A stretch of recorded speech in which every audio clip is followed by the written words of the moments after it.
Secretary, these are the programs that are being cut in the USAID program. These are the ones that we are retaining. There are 5 columns on these sheets. I've reviewed a lot of these. I'm trying to make heads or tails of why these programs would be eliminated. I know that we're refocusing. That is great. National security investment projects. I'm with you on that. There are 5 columns: contract number, vendor name, contract title, description, estimated life contract value, and obligations to date. Would it be possible to go through here and add a 6th column to let us know as a committee why programs are being terminated and why specifically some programs are being retained? Welcome back, Patriots, to another episode of the Constitution Corner, the home of truth, transparency, and unapologetic American values.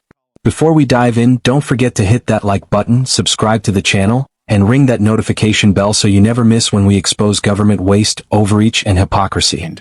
Yeah, I mean, in some cases, programs are being canceled simply because we just don't view why that's in the national interest. Why are we funding some cultural program in some part of the world? We just don't think that's a core mission of the United States.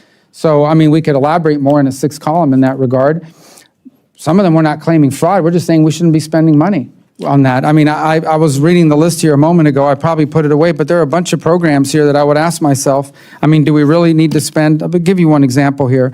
Do we need $7 million for the American Bar Association to promote the resilience of the Eurasian legal sector and civic society? Right. So I would say I don't know why that's in our national interest. I can put a column that helps. I'm in total agreement with you. We want to work with you. We want to fund the programs that need to be funded. We want to fund the State Department. We want to help you, but we need help from you.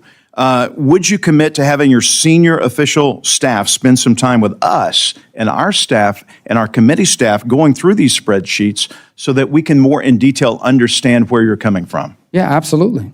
Thank you, sir. Appreciate you. Ms. Torres, you're the one between the Secretary and the... Today, we're taking a hard look at something every American taxpayer should be outraged by: foreign aid waste, useless overseas programs, and the State Department's inability to justify how your money is being spent. What we just saw in this Senate exchange is the tip of the iceberg. A senator is asking a very simple question. Why are certain U.S.-funded programs being kept, and why are others being eliminated? That's it. That's the question. And the answer he got? Essentially, well, we just don't see the value. No data. No real explanation. Just bureaucratic guesses and political preferences driving the decisions on billions of our dollars. Now here's the truth, folks. This is your money. You worked for it.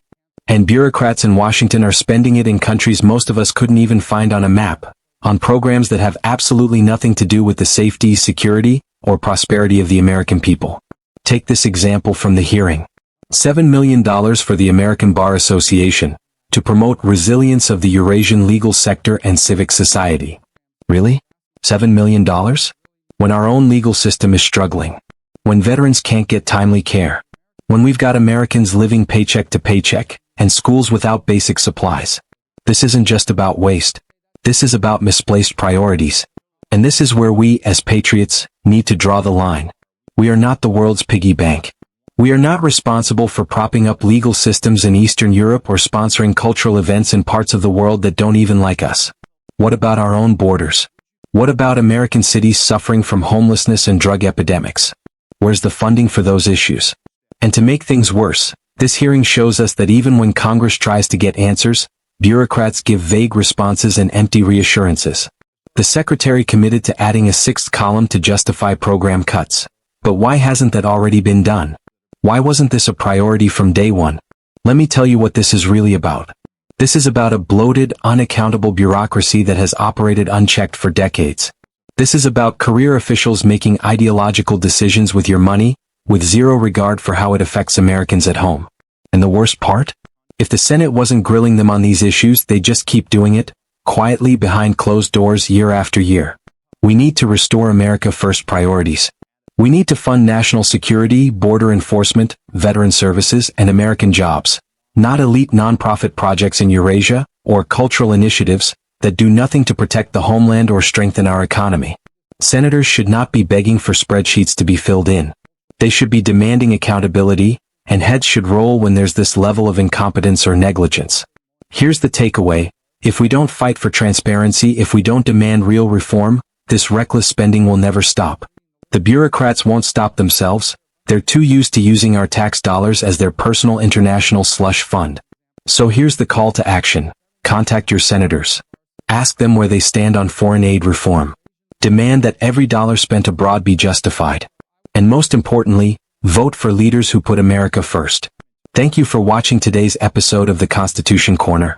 If you're tired of your money being wasted on globalist nonsense, if you believe in putting our veterans, our workers, and our country first, then make sure you like this video, subscribe to the channel, and share it with every patriot you know.